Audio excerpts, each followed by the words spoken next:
তুমিও টুপিওয়ালা আমিও টুপিওয়ালা। ও বন্ধুরে মনটা একটু ঠিক করে দাও।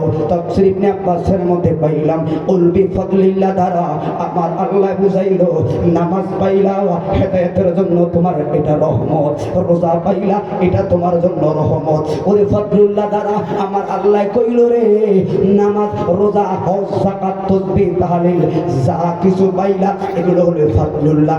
কারণ কি এগুলা কইরা তোমরা আল্লাহর জান্নাত কামাইয়ের সুযোগ পাইবা। তবে এবার বলুন রহমত দ্বারা কি বুঝাইলো? আমার আল্লাহ কয় ওই রহমতের কথা দিয়া তোরা অন্যদিকে যাইবি রে। এই জন্য আমার আল্লাহ ওই রহমত দ্বারা বলা দিলেন ওয়ামা আরসালনাকা ইল্লা রাহমাতাল লিল আলামিন। মিলাদুন নবীর মাহফিল, যেই মাহফিলে ঈদে মিলাদুন নবীর নামটা হয় গো, যেই মাহফিলে মিলাদুন নবী উদযাপনের নামটা দেয়, ওই মাহফিলের পোস্টারটা দেখতেই ভালো লাগে রে। ওই মাহফিলের পোস্টারটা পড়তেই ভালো লাগে। যেই জায়গায় নারে তাকবীর আল্লাহু আকবারের সাথে নারে রিসালাত ইয়া রাসূলুল্লাহর স্লোগান আছে, ওই পোস্টারটা পড়তেও ভালো লাগে। ও বন্ধু, আমরা যারা নবী পাইয়া আমরা যারা খুশি হলাম একটা মাত্র কারণ রে, এটা আমার বানানো নয়, আমার সব প্রধান অতিথির বানানো নয়, ম্যানেজিং কমিটির বানানো নয়। আমার আল্লাহ কোরআন কারীমের সূরাতুল ইউনূসের 58 নম্বর আয়াতে বলল মনে রেখো তোমরা যারা নবী পাইবা, কেন আমরা নবীর শান গাই রে, কেন আমরা মিলাদুন নবীতে জশ্নে জুলুসাইলে পাগলের মতো দৌড়াই রে, কেন আমরা পতাকা লয়া মুস্তাফা জানে লাখো সালাম বলি রে। ওরে বারে রবিউল আউয়াল আইলে রে কেন আমার কাছে ভালো লাগে রে, কারণ হলো একটা হিসাবটা মিলাইয়া দেখলাম আমার নাজাতের জন্য 63টা বছর আমার নবী মায়ায় মায়ায় কানলো। ওরে বন্ধু রে আমার আল্লাহ বলছে রে আমার নবী পাইয়া আল্লাহ বলেন বলবি ফাদলিল্লাহ ওয়া বিরহমাতিহি ফাবিযালিকা ফালইফরাহু হুয়া খায়রুম মিম্মা ইয়াজমাউন। আল্লাহ এই জায়গায় তাফসীর ইবনে আব্বাস বলেন আমি হাফেজ সাহেব না বল হতে পারে, আপনারা একটু মেহেরবানি করে পড়ে দিবেন। আল্লাহ বলছে তাফসীর খুলে পাইলাম উলবি ফাদলিল্লাহ, এখানে ফজল যারা পাইলো। ওরে আমার আল্লাহ এই জায়গায় অন্য শব্দ ব্যবহার করতে পারত। আল্লাহ কইল কুল মানে আমরের সিগা, উল মানে আমরের সিগা। আমর সিগার গঠন প্রণালী জানেন, এটা কোনো অনুরোধের কথা আসে নাই, নিশ্চয় আসে নাই, কর আসে নাই, মহাব্বতে আসে নাই। আল্লাহ বলছেন ডাইরেক্ট উল তোমরা করতে হবে। আর সেই জায়গায় কুল বলে উম্মতের জন্য বান্দার জন্য ওই কথা মানা ফরজ হয়ে যায়, ঠিক না বেঠে?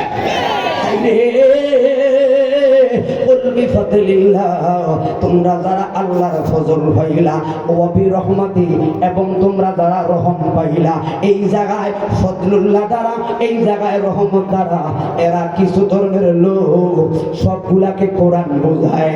ওরে যুবক রে আমি তোমার বিরোধিতা না রে, তুমিও টুপিওয়ালা আমিও টুপিওয়ালা। ও বন্ধু রে মনটা একটু ঠিক করে দাও। তাফসীর ইবনে আব্বাসের মধ্যে পাইলাম উল বিফাদলিল্লাহ দ্বারা আমার আল্লাহ বুঝাইলো নামাজ পাইলা হেদায়েতের জন্য তোমার এটা রহমত, রোজা পাইলা এটা তোমার জন্য রহমত। ওরে ফাদলুল্লাহ দ্বারা আমার আল্লাহ কইল রে নামাজ রোজা হজ যাকাত তাসবিহ তাহলিল যা কিছু পাইলা এগুলো হলো ফাদলুল্লাহ। কারণ কি এগুলা কইরা তোমরা আল্লাহর জান্নাত কামাইয়ের সুযোগ পাইবা। তবে এবার বলুন রহমত দ্বারা কি বুঝাইলো? আমার আল্লাহ কয় ওই রহমতের কথা দিয়া তোরা অন্যদিকে যাইবি রে। এই জন্য আমার আল্লাহ ওই রহমত দ্বারা বলা দিলেন ওয়ামা আরসালনাকা ইল্লা রাহমাতাল লিল আলামিন।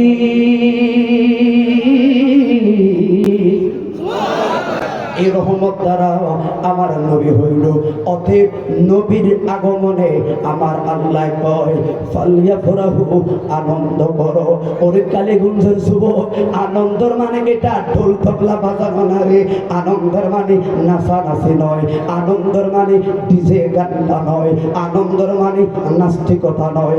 ইসলাম কখনো নাস্তিকতাকে পছন্দ করে নাই, ইসলাম কখনো মারামারি পছন্দ করে নাই। ইসলাম আরেকজনের হক কখনো পছন্দ করে নাই। যারা মিলাদুন নবীকে মানবে এরা কখনো সুদের কাজ কারবারে যেতে পারে না। যারা মিলাদুন নবী মানবে এরা কখনো মায়ের বুকে লাথি মারতে পারে না। যারা মিলাদুন নবী মানবে এরা কখনো ফলের হক খাইতে পারে না রে, এরা কখনো সংখ্যালঘুদেরকেও আঘাত করতে পারে না। মানবতার ক্ষেত্রে এরা কখনো মানুষদেরকে হত্যা করতে পারে না। কথা বলুন ঠিক না বেঠে? আপনি মিলাদুন নবী মানবেন, আগে ধর্মের প্রতি মায়া টানেন না। ধর্মের প্রতি তো আমার মায়া নেই। ইসলাম ধর্মটা যে কত সুন্দর, একমাত্র আমার ধর্মী বলেছেন ইন্নাকা লাআলা খুলুকিন।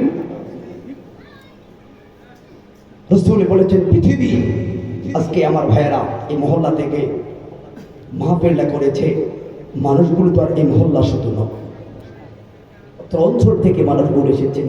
এই যে আন্তরিকতা, আবার সবাই মিলে টাকা পয়সা দিয়েছেন, আন্তরিকতা। একসাথে কত সুন্দর মনোযোগ দিয়ে বসে আছেন, আন্তরিকতা। ইসলাম আমার নবী বললেন পৃথিবী পূর্ব প্রান্তে আমার কোন উম্মত যদি ব্যথা হয়, কালীগঞ্জে বসে যদি ওই ব্যথা তোমার অন্তরের ধারণ করতে না পারো, যত বড় হও না কেন আমার উম্মত হতে পারবা না। ইসলাম শিখিয়েছে, মিলাদুন নবী আমাকে শিখিয়েছে সুখে দুঃখে একজন ভাই আর একজন ভাইয়ের পাশে দাঁড়ানো। কথা বলে ঠিক না? ইসলাম শিখিয়েছে আমাকে একজন আর একজনকে মানবতার ক্ষেত্রে সহযোগিতা করা। তোমার ঘরে গরুগুস্ত রান্না হয় প্রতি সপ্তাহে, খাইতেছ, পাশের চাচাতো ভাই অটো চালায়, রিক্সা চালায়, মিশুক চালায়, দিন মজুর। রাখবেন মিলাদুন নবী কথাকে আমি বলছি, তার মানে নবীকে পেয়েছি, আর এগুলো ডিলিট করতে হবে। কথা বুঝতে হবে আপনারা যে আপনি মিলাদুন নবী কোথায় ওয়াজ করেন, নবীর সততা কি আর এগুলা করছেন কি, এই ডিভাইডেড গুলো ধরতে পারলে মূল মিলাদুন নবীর আদর্শ আপনি খুঁজে পাবেন। এই জন্য ভাই তুমি বারবার গরুগুস্ত রান্না করো, পাশের ভাইটা খেতে পারে না, আফসোস করে ছেলেরা তাকিয়ে থাকে, গন্ধ নেই, আমার নবীকে গোস্তই খাইনি, আমার উম্মত হতে পারেনি। ঈদ চান যখন আসে, তোমার আমি গতকালকে চট্টগ্রাম ফটিয়া কত দূর থেকে আসছে, ওই জায়গায় বললাম রাসূল তোমায় ভালো